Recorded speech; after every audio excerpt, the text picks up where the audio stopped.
Okay, let's start. So welcome to this colloquium. We have the great pleasure today to host Professor Heidi from Southern University. Let me, before giving here the stage, to say a few words about her academic steps and research interests. So Heidi did her bachelor in the physics department of the National University of Taiwan. Then she moved for a PhD in Stanford University. Then she was a research fellow in University of Michigan. She subsequently moved for as a doctoral scholar in the California Institute of Technology. And then she was a research fellow with the Center for Cosmology and Particle Physics at Ohio State University. Afterwards, she got an assistant professor position in Boise State University, and then she moved again now as an assistant professor in physics in the South Carolina University. Her research interests revolve around cosmology, gravitational lensing, and galaxy clusters, and she is very keen to use galaxy clusters for probing the universe. So, thank you very much for being here. Today, we talk about probing cosmic acceleration in galaxy clusters. The stage is yours. There's a little bit. Oh, yes, there is. I wonder if that's wrong. Okay, that's on my own computer.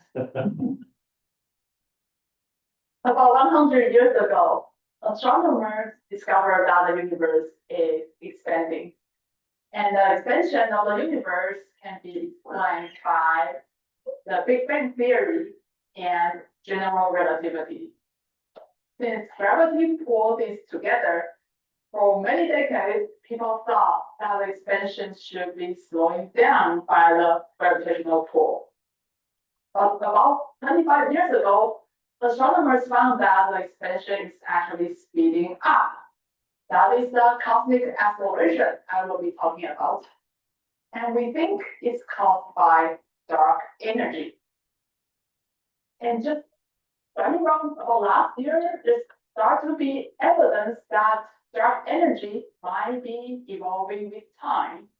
And we don't know what's going on. This is a picture of a galaxy cluster taken by the Hubble Space Telescope. You can see it has this big, bright orange galaxies in it. Each galaxy is bigger than our Milky Way. But most of the mass inside the system, inside the cluster, is in the form of dark matter. They are so massive they can bend the light of faraway galaxies, the so-called gravitational density effect. So in this talk, I will tell you how I use galaxy clusters and their gravitational density effect to study cosmic acceleration.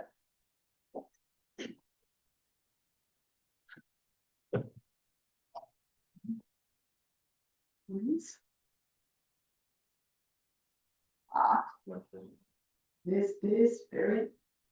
is, I think that's a bug of the Zoom. Okay, sorry. General relativity is well tested on the Earth, and it can explain many astrophysical phenomena. For example, the gravitational wave from emerging black holes and neutron stars. It can also explain the orbits of planets and the moon, and also gravitational time delay caused by the gravity of the sun.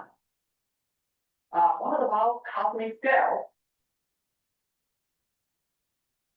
Gravity determines how the universe expands. As the universe expands, the wavelength of the light gets stretched longer, and we call it redshift. So in cosmology, we use redshift to indicate distance and cosmic time. So when I say something is at high redshift, it basically means it's farther away from us, and its light was emitted at earlier cosmic time. And gravity also determines how the small density fluctuations in the universe grow into bigger fluctuations. As I mentioned, gravity pulls it together. So people want to know how the universe decelerates. So the technique people use is the so-called type 1A supernova. This is a type 1A supernova. You can see it's very bright, almost as bright as the entire galaxy. So we can see them in faraway galaxies. They are also called standard candles. So imagine you have a box of candles. They all have the same brightness. And you put them at the different distances, they will have different apparent brightness. So by looking at how bright they appear, we can determine how far they are. That's how we use them to determine distances. So what they found is that the universe is actually accelerating. So I enjoy teaching introductory physics. So we talk about position time diagram. We are basically measuring the position time diagram of our universe.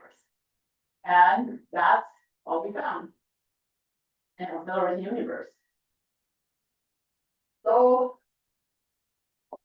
if I solve this ninja, it will roll back down to the ground.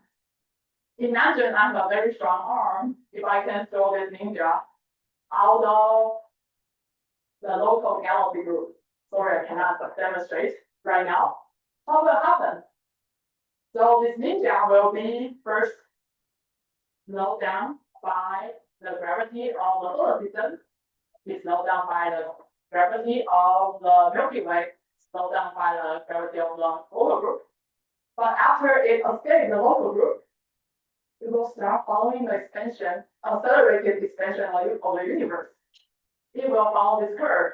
It's going to be flying faster and faster away from me. This is not scientific. This is not scientific fiction. This is not a sci-fi story. This is how really happens if I can. Like this is the implication of an accelerated universe. Gravity is doing something very counterintuitive at cosmological scale. And this is what I will teach undergrad cosmology, and this is one of my favorite things to do. So that's the prediction of general relativity is not very accessible. So to undergrad, so here we have R, denotes the relative size of the universe.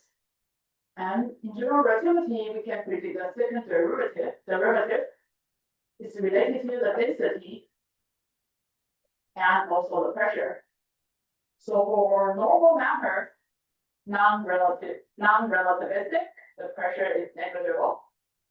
So, and density is positive. So the right-hand side, is negative, decelerating universe, which is more intuitive. But now we have evidence, from say supernova, second derivative is greater than 0. This thing in the parentheses has to be negative. So since density is positive, so we require that we have negative pressure, P less than 1/3 rho c squared. This is my condition to have an accelerating universe. And we call such a thing dark energy. So if we plug in this into the equation of state, the relation between pressure and rho, so P equals W times rho c squared. You'll see this W parameter a lot in the context of dark energy. And then we can derive the evolution of density, rho proportional to R as minus 3 1 plus W. That's how dark energy evolves. So the simplest model is W equals -1. And then in this case, rho is constant. We call this a cosmological constant model. That's the original model proposed by Einstein to make the universe not expand. But now we find that we can invoke the cosmological constant model to make the universe accelerate. Before I talk more about dark energy, let me briefly mention another important component of our universe. Sounds very similar, but it's called dark matter. So in 1960s, Vera Rubin was measuring the motion of stars in gas inside galaxies or nearby galaxies. What she found is that these galaxies are moving so fast, they cannot be held together. They cannot possibly be held together by visible matter. There must be invisible matter that provides the gravity to hold the gas and galaxies together. So here's again another equation from introductory physics. We have on the left-hand side, we have the acceleration due to, the acceleration related to circular motion. And on the right-hand side, we have the gravitational force. So you can see that if you know velocity at different radius, you can derive the mass distribution inside the galaxy. And if we assume only the matter of visible part, or if we assume only visible matter exists, then we have a theory that disagrees with observation. So since then, everywhere we look, we have overwhelming evidence of dark matter. But this is not a dark matter talk. I'm happy to tell you more about dark matter later. So based on these observations, this is our current understanding of the composition of the universe. In order to explain cosmic acceleration, we need 68% of the energy budget in our universe, dark energy, and 27% in dark matter, and less than 5% is ordinary matter, everything else in our periodic table. So dark energy offers one way to explain cosmic acceleration, but there are other possibilities. Here's Einstein's equation. The left-hand side we have curvature of space-time, and the right-hand side we have stress energy tensor. So the simplest model is to add a cosmological constant to the right-hand side of what Einstein did. Or we can add an evolving dark energy component to this new stress energy tensor. Or we can also multiply the left-hand side, G mu, and this goes under the name of modified gravity, to basically modify general relativity. So I just want to have a quick note. This is different from MOND, which is another classical model as you know dark matter. But since dark matter has very strong evidence, there's very strong evidence of dark matter. So here we don't talk about MOND, but we focus on the possibility of modified gravity. So all these different models, all of them can accelerate the universe, but they will affect the growth of structure in different ways. So we really need to observe growth of structure to distinguish them. So this is because dark energy slows down the growth of structure. Here I'm showing two sets of simulations. The top one has 70% dark energy, and the bottom one is 100% dark matter, no dark energy. And these two simulations are set up to have about the same number of galaxy clusters today. And these two are two different times, like snapshots at early time. So the top one, you can pretty much see the same structure. The evolution is slow. But this one, from not very much structure to level structure, the evolution is fast. The one without more dark energy, you see a slower evolution.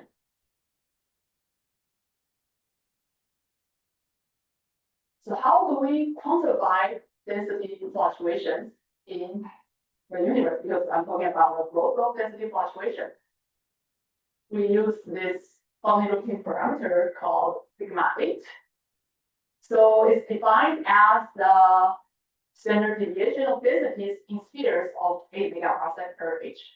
So 1 parsec is 3 light years, and h is reduced Hubble constant, 0.7. Okay, so here is the density field in the universe. Here is the density field similar to our universe. So we can draw spheres of this size, 8 megaparsec each, draw this kind of sphere everywhere, and we calculate the density inside the sphere. And then we put it on histogram. So this width is sigma 8. So if you imagine early universe very homogeneous, all these spheres have the same density. You will have a very narrow distribution. You have a small sigma 8. And late universe, you have large voids here, large clumps of matter there. You have a wider distribution, bigger sigma 8. We quantify the structure in the universe. And it turns out the evolution of this sigma parameter is very sensitive to different topological growth. It's somehow so I think this thing is somehow like commuting my reason, sorry.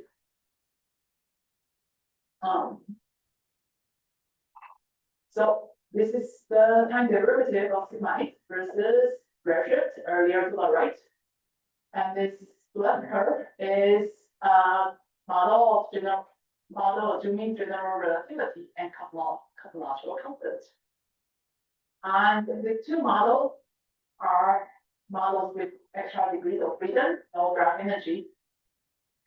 And this model is another model with extra dimension with no dark energy. All of them can accelerate the universe. Some of them even predict the same expansion history of the universe. So the only way to tell them apart, the only way to distinguish them from general relativity is to measure the growth structure quantified by this sigma 8 parameter. You might ask, do we really need to modify general relativity? Is Einstein always right? Well, I hope so. But it turns out cosmology is in a very strange or exciting time now because we start to see various tensions in our experiments. One of them is the so-called S8 tension. S8 is a scale version of sigma 8. This omega m is matter density. So here's a compilation of recent experiments. These blue ones are early universe measurements looking at cosmic microwave background, a very early universe. And we convert that to today's value of sigma 8, assuming general relativity. So it's kind of an indirect measurement, assuming general relativity. And all other experiments are late universe experiments. We measure sigma 8 using galaxies, gravitational lensing, and galaxy clusters. And you can see that for some reason, low redshift probes always higher than low late universe values tend to be lower. So we have been asking ourselves, is it due to experimental errors? Or is it due to some modified gravity? So that we should not extrapolate or we should not convert them using general relativity. Or maybe dark matter is decaying and there may be new physics there. Or maybe we didn't do our experiments correctly. And another very important recent discovery is that dark energy might be evolving.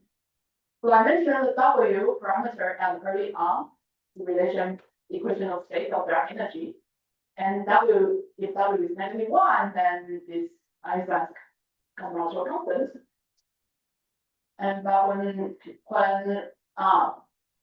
when observers parameterize this, so using this is a time evolution, A is the size of the universe, so it's a time parameter. So if we parameterize the time evolution of dark energy, we can state like this. And then two collaborations have found deviations of W0, W8. So this is from density and which Shum is also a great contributor. And we find deviation. This point is the evolving dark energy model. And we find evidence this energy is evolving. And this is a different survey using images. So this one, the left-hand side is spectroscopy. So, and then we found also some evidence of evolving dark energy. But both of these are using distance measurement, either the standard candle I mentioned, or there's another technique called standard rulers, but it's all both are measuring position time diagram of our universe. You need to measure the growth of structure to better understand evolving dark energy. And now I'd like to talk about how we use galaxy cluster surveys to do that. Galaxy clusters are the highest density peaks in our universe. So they can be observed in optical. We can find their galaxies. But galaxies only contribute to about 2% of the total mass in this system. And about 10% of the mass is in hot gas. They are so hot, they can emit X-rays, and they can interact with photons from cosmic microwave background. But most of the matter is in the form of dark matter. We call such a structure, this structure holding the galaxy and gas together, this structure we call it a dark matter halo. And the mass of this kind of system is around 10 to the 14 to 10 to the 15 solar mass. And the size is a few million parsecs.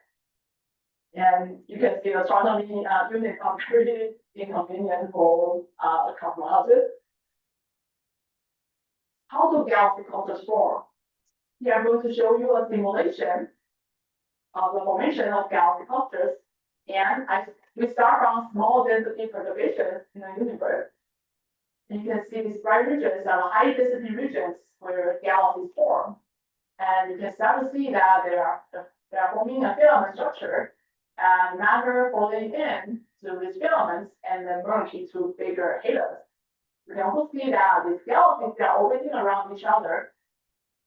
And at the end of this simulation, we have a galaxy cluster with mass 10 to 15, 10 to 15 times mass of the sun, and about 1,000 galaxies in it. So the formation of such a cluster is actually a tug of war between dark matter and dark energy. So dark matter, they have gravity, so it's pulling things inward toward the galaxy. Will make the cluster. Will make the cluster grow bigger. While dark energy is accelerating our universe. You can think it's making things going farther away from us. It feels kind of like pulling things apart. So if there's more dark energy, then there's strong outflow or pushing out big matter out more, and then we tend to see it's more difficult for clusters to form if there's more dark energy. So we can. So imagine I can have all the galaxy clusters in the universe, and I have their mass, and I put them on a histogram, cluster counts versus cluster mass. So that's this flat curve. Let's assume is the curve today. So there are very few big clusters and lots of low mass clusters because these big clusters take a lot of materials to form. So there are fewer of them. But if we look back, say 1 billion years ago, then let's assume the topic curve 1 billion years ago. So the blue one corresponds to that dark energy. So you can see a more change after evolution. And the red one corresponds to less, more dark energy and less evolution. So if you have more dark energy, you'll see that difference between now and 1 billion years ago. And galaxy clusters also sensitive to this density fluctuation parameter sigma 8. If we have bigger sigma 8, we have bigger density fluctuation, and then we tend to have more bigger halos. in this kind of experiment, the key is to infer the mass of clusters from observation. We can count them, but the key is to infer the mass. How we measure the cluster mass? We can look at the galaxies in clusters, see how fast they move. If they move faster, there must be more dark matter holding them together. And we can also see how hot the gas is. If they are brighter, if they are hotter, there must be more matter that's holding this gas together, like zero theorem. And then I like to focus on the gravitational density effect that probe the dark matter pressure and probe the total mass of the system. Gravity bends light, or more precisely, matter distorts the space-time, and light follows the shortest path in the distorted space-time. So here is the galaxy cluster. It distorts the space-time. Here is us on the Earth, and here is the galaxy that's behind the cluster. It emits light in all directions, and some of this light path will reach the Earth. So sometimes you'll see multiple images of the same galaxy. Sometimes you'll see a heavily distorted image of a galaxy.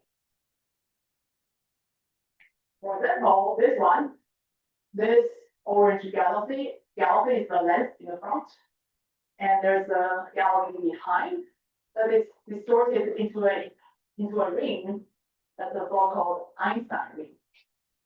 And this is one of the most beautiful phenomena in our universe, but they are also very rare because we require that the Earth, the lens, and the source to be lined up almost perfectly lined up to see such an Einstein ring.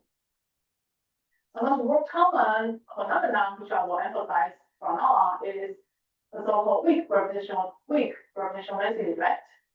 Here is again a galaxy cluster. So near the center, you can still see this heavily distorted galaxy. But at the outskirts, it's not very easy to see, but galaxies are still lined up in a circular pattern. The signal is much weaker, weak density, but they are so much more common. In fact, whenever there is density fluctuation, there is gravitational density. They are basically everywhere. That's why we use them. They are much more helpful for cosmology. So we can measure cluster mass using this gravitational density phenomena. So that's first, for simplicity, let's assume all galaxies in the universe are round. And if we put a lens, if we put a galaxy cluster in front, we will start to see ellipticities.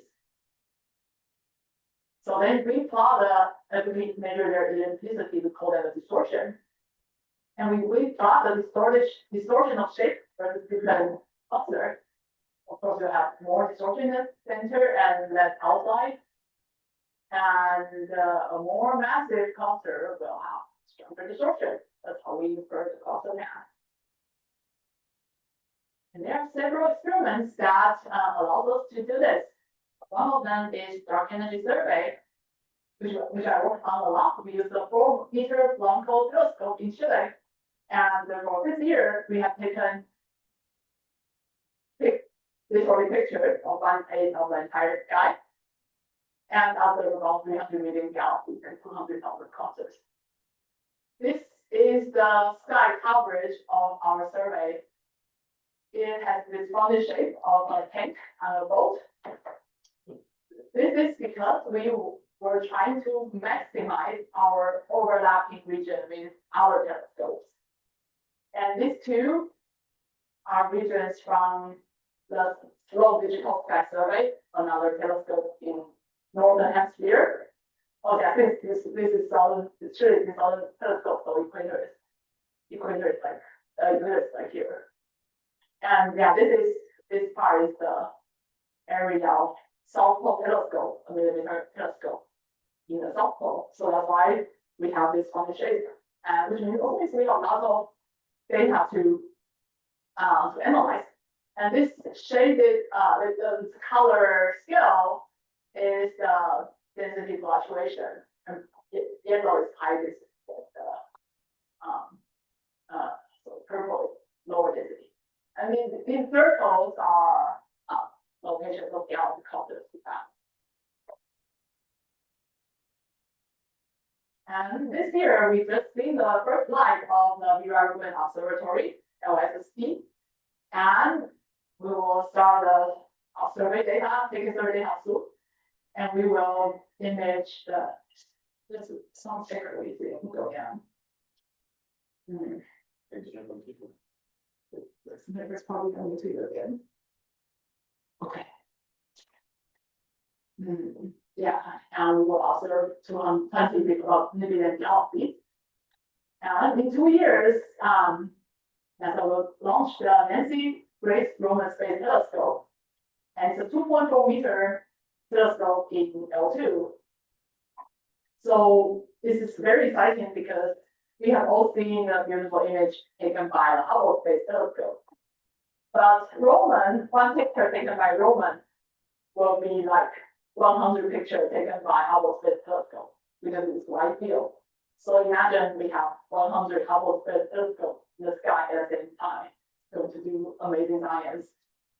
And this is really a dream machine for gravitational lenses because it can image so deep. You might ask, what's the difference? Well, we already have James Webb Space Telescope, why do we need another?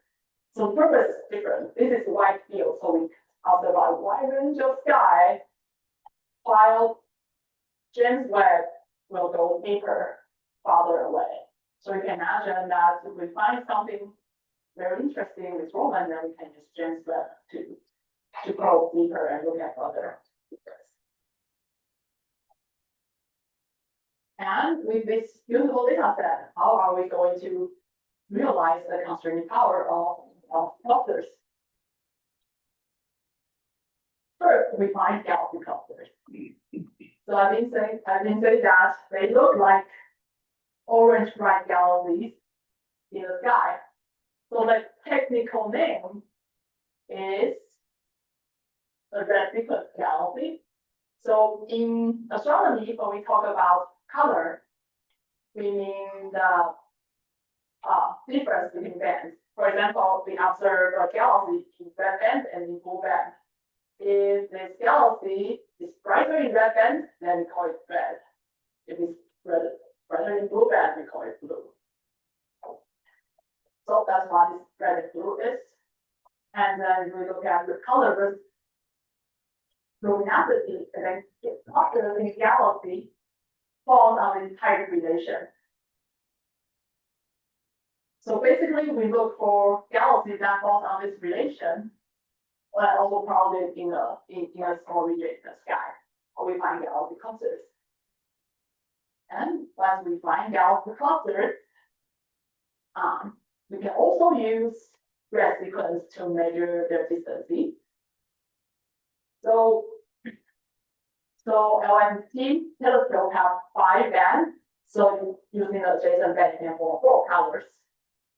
So the galaxies in clusters, they have very well-known color, and versus you can plot them as a function of redshift or distance indicator. And the higher redshift galaxies are redder, obviously by definition. But you can also see that this trend is non-trivial. So this dependence on redshift can help us understand universal redshift. Basically, if you observe a cluster and then you look where they lie on the duration, and you can find their distance. And once we have galaxy and clusters and their redshift, we categorize them. And a way to categorize them is to, very simple, just count how many galaxies are there in each cluster.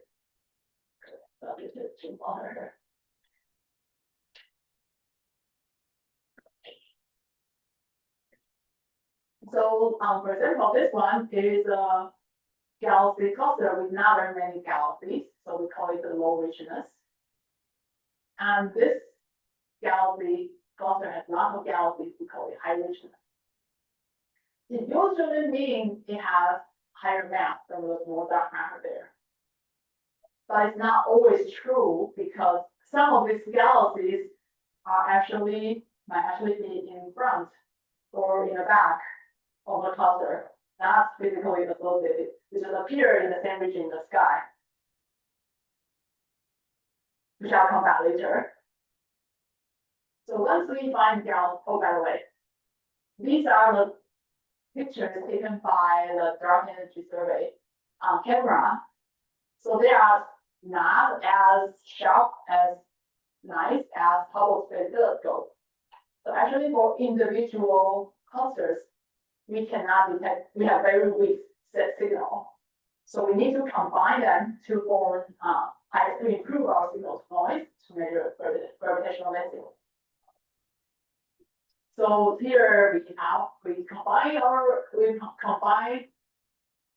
clusters, we fit them by richness, and then combine their influencing signal.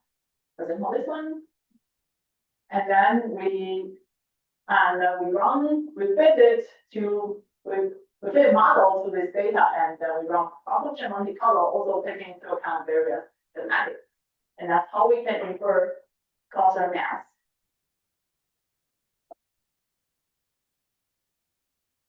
So this is a paper we published in 2020 using 1/3 of the data from Dark Energy Survey, and here we have cluster counts versus cluster richness and the lensing versus richness. So this paper was actually pretty controversial because we have found a very low omega matter or matter density. And it's so low that we think we have some problem with our some problem with our analysis. My contribution to this work is I identified a major selection bias. Selection bias is the nightmare of almost all astronomers. Let me give you an example. For example, I have a project. I want to plot the histogram of people's body weights in the US. What should I do? I need a population representative of the population in the United States, who is also willing to tell me their body weight. Since I'm super creative, I email everybody I know, please email me your weight. And you can imagine that won't go very well because I will have a very fine example. Only people happy with their weight will reply to me, and people I know is not a representative population. So I will get a very biased histogram because I have a bad selection. Similarly, I want to find all galaxy clusters in the universe. But in reality, I can only find galaxy clusters with enough bright orange galaxies in them. So that gives me some bias. And we illustrate that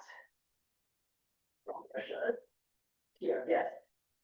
So here I have richness versus mass. Each point is a cluster. So they follow a relation. So here, this blue one is a cluster has richness above the mean line. And this pink diamond has richness below the mean line. So these two have the same mass but different richness. And then they fall on different side of the trend line. Now on the right hand side, I have the same, exactly the same galaxy, sorry, the same clusters. So now I plot their lensing versus mass. And also some scatter. And this blue galaxy is again above the trend line. And then this pink diamond is again below the trend line. So if in my experiment, I cut or set a color richness, I don't want to use the low richness because they are unreliable. I miss out clusters like the pink one. So if I miss all the clusters, like the pink one, I have a preferentially biased, I have a density that's preferentially biased high. If I select on one property and I get biased property, biased other property. So that's the selection bias that's affecting our experiment. And the physical origin of this selection bias is actually very simple. It's distance uncertainties, which plagues a lot of astrophysics studies. So we call it projection effects. For example, if we know the galaxy, if we know the distance of all galaxies, okay, sorry, that's another, and this is better reference. And here's an observer, and there are 4 clusters in the sky. So the black circle is the dark matter halo, and the orange points are the galaxies. If I know their distances very accurately, I know there are 4 clusters. But I actually don't know their distance very accurately. I mistake all of them as one big cluster. So their original is biased high. And the lensing signal is actually the collection of all the matter here. The lensing signal is also biased high. So that explains the selection bias I talked about in the previous slide. So here in this paper, I use the bias lensing signal. I use simulation to quantify the bias lensing signal.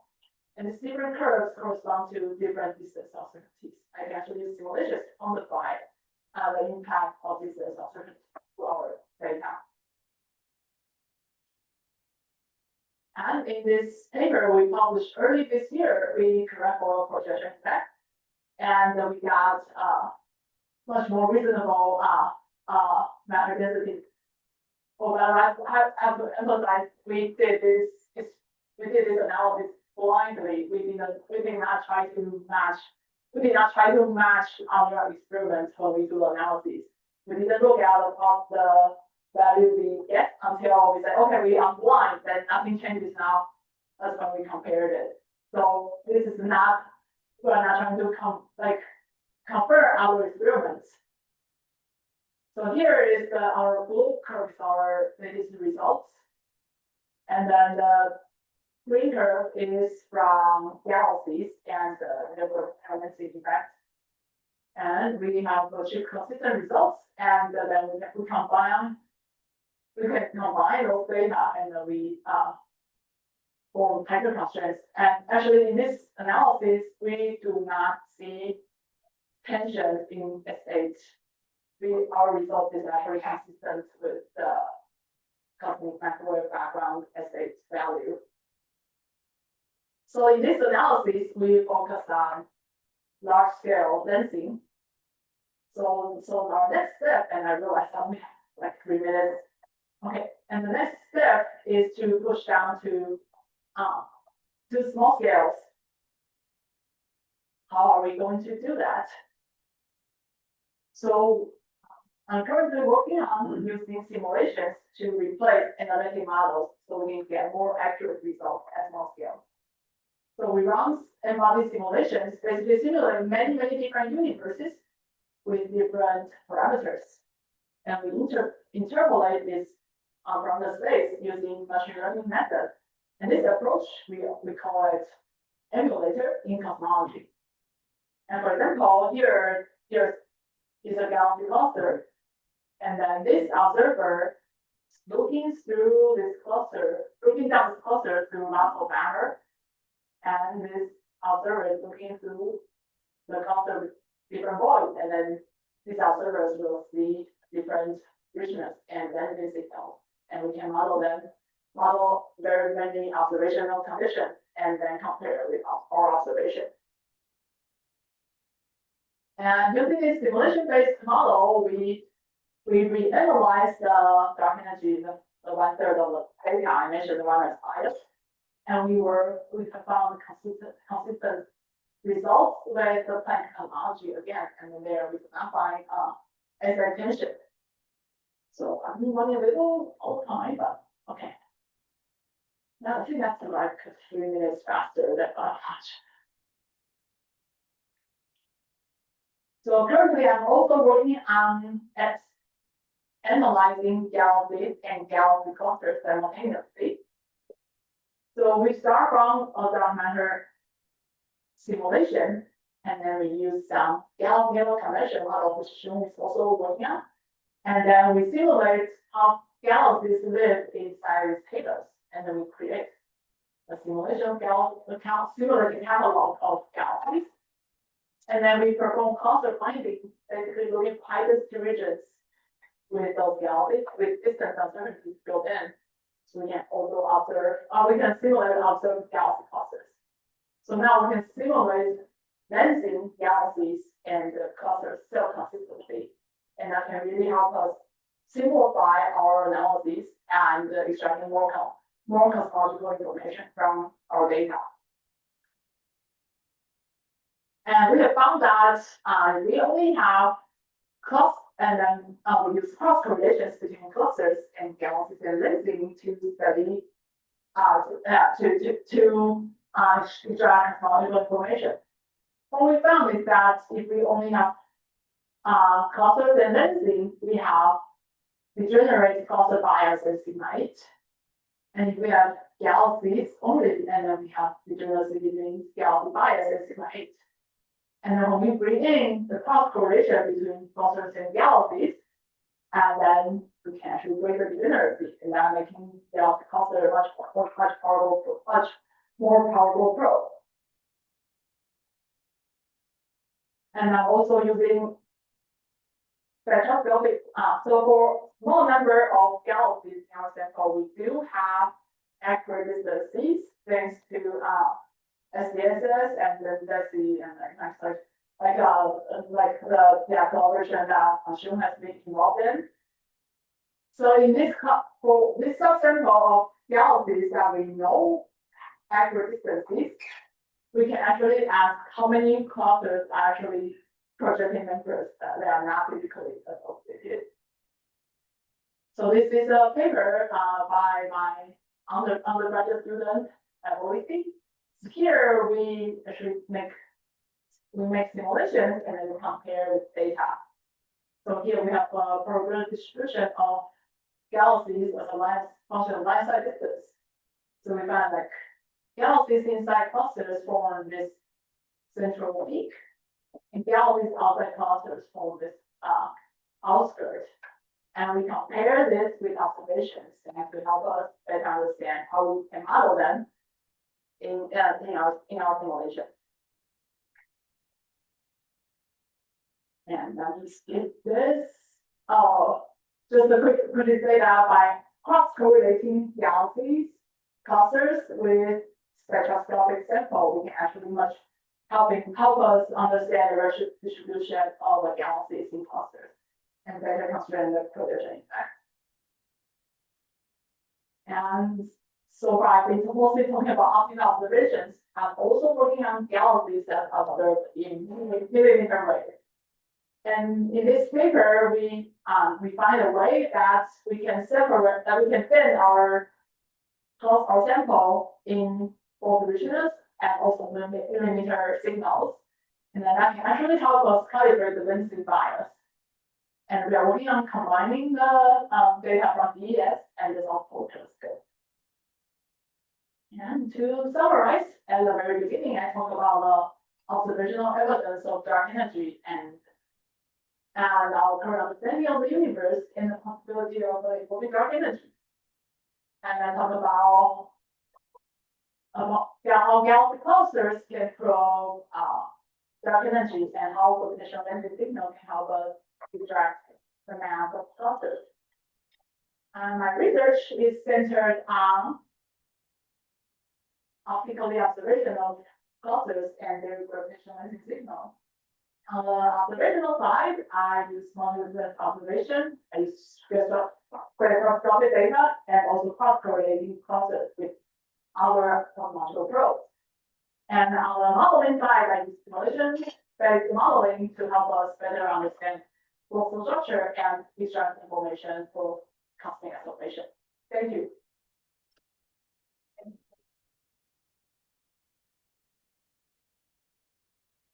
very much, Heidi, for a very nice presentation. So let's start with question from students.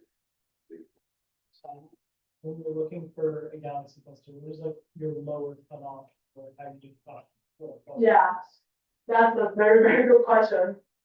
We've been asking ourselves honestly, so it's, we cap at 20 galaxies per cluster, but that's a little bit arbitrary because we think if we go lower, then we might have lots of false clusters, those are not accurate clusters. But if we're also thinking that if we can model the population of false clusters, we can go down to maybe 10. It's always like if you go down to lower cut, then you have bigger sample for what's the power, it's also noisier. So that's what I think we've been experimenting, but I think galaxy per cut is our first model.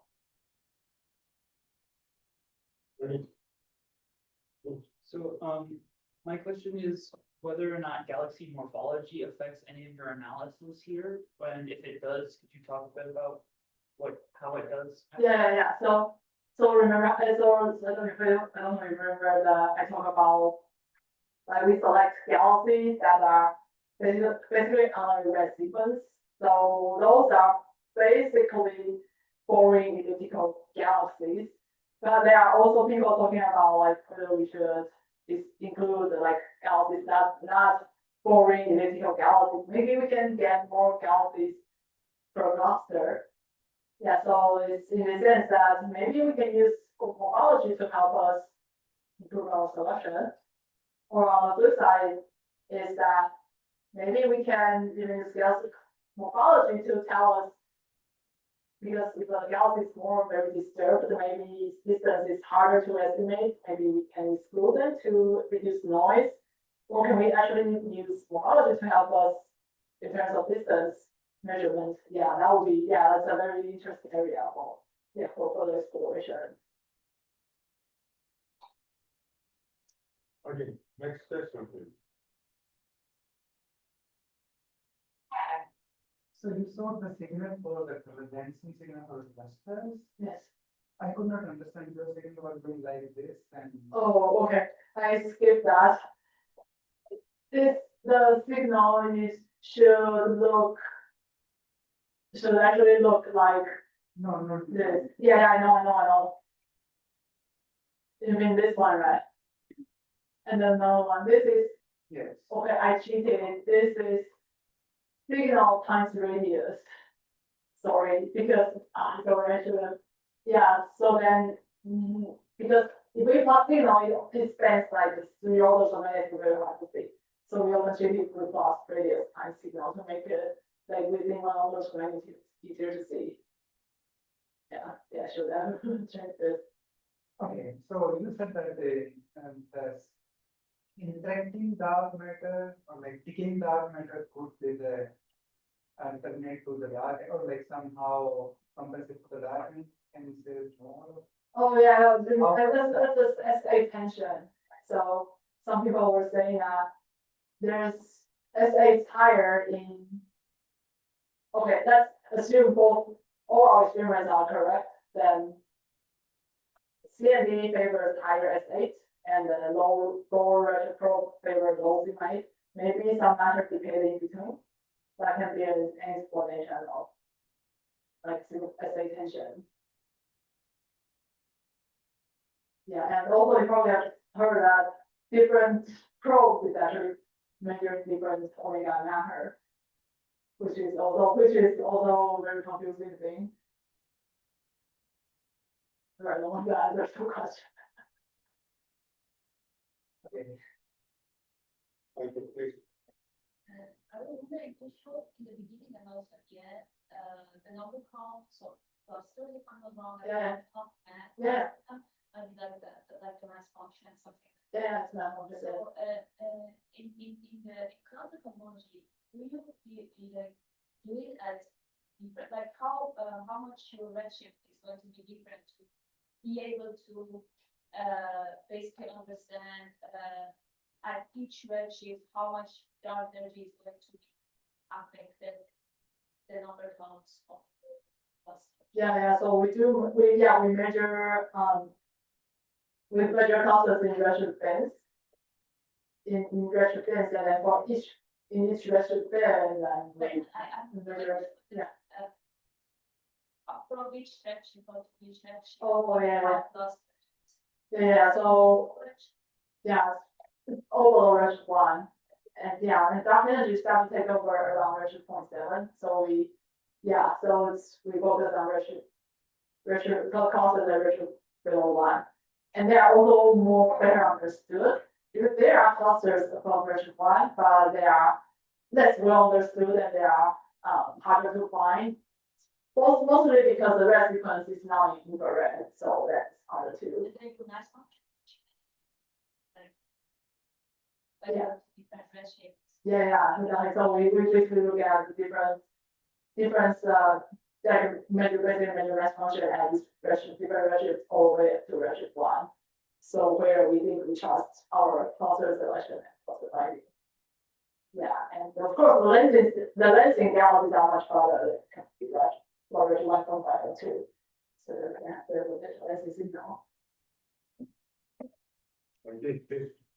Yeah, so, let's say you want to distinguish lambda CDM and time and volume dark energy favored by DL. Right, yeah. And you also said that, the cluster cosmology is basically limited by the systematics such as projection effect. Yeah.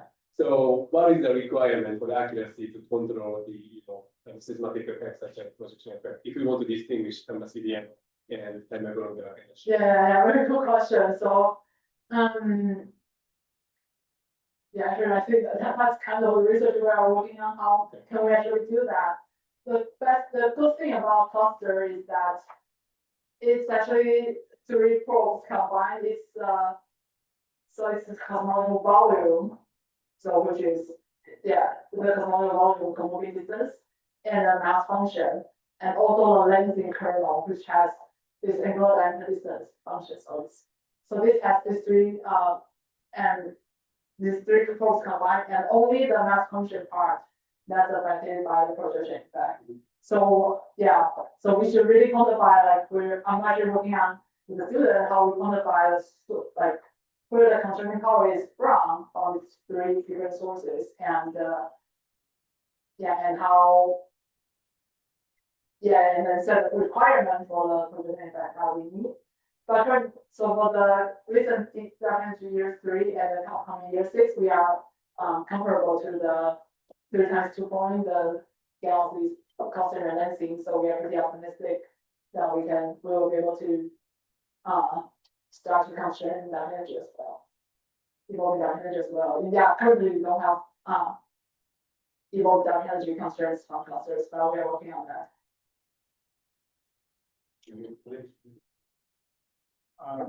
Very primitive question. As I understand it, dark energy and dark matter are constructs to fix to explain observation. Yes. Can it be that the problem not is that we're missing something and maybe we're using the wrong gravitational law? There's no such thing as dark matter, dark energy. It's just the law that you assign to the matter that we have is incorrect. What if you replace it with a different law, and just keep the matter that we do see? So this is actually this two questions. For dark matter, this modification of the dynamics of one. It's If you get rid of a repulsive and attractive parts are modified respectively with dark matter and dark energy, right? Maybe we're just using the wrong law. So I'm trying to answer for dark matter. So people try to modify the gravity so that we can get rid of dark matter, but that cannot explain the so-called matter power spectrum or the matter density distribution, because and that's a little bit hard to explain, but we cannot explain the gravitational lensing signal we observe if we just try to get rid of dark matter, just have normal matter. And if we have only normal matter and without dark matter, our universe will see much more density fluctuation than the sigma 8 we see today. So we measure today. So in a universe with only baryon matter, for the universe, the baryon photon plasma will be oscillating like crazy. Not because there's no density due to dark matter. So we'll see a lot more density fluctuations at all scale. So that's two, at least there are several other reasons that to believe that it's because of dark matter. For dark energy, there are also models trying to get rid of dark energy by changing our gravity model. Those are not completely rolled out. Yes, a number of them are rolled out. So that's the modified gravity model that I was saying now. We're trying to see whether it's actually the modified gravity or dark energy. So I know there are also, theorists. There are also always room that we can come up with. New theories can come up with new theories that get rid of dark matter and dark energy.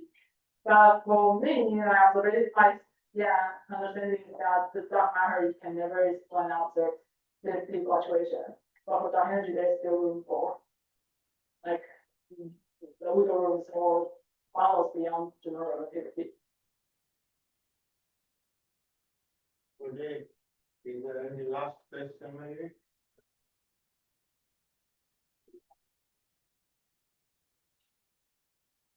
Any other question? Last chance. We can always have. Okay, Yeah, is it lazy to follow up all the member galaxies spectroscopy? Yes. Is that only your question? But I mean, for the future spectroscopy survey has tons of time, right? Yeah, but the biggest problem is that clusters are very crowded. Oh, so Nobody will ever give me like 10 paths for a cluster. Nobody will ever give that. okay.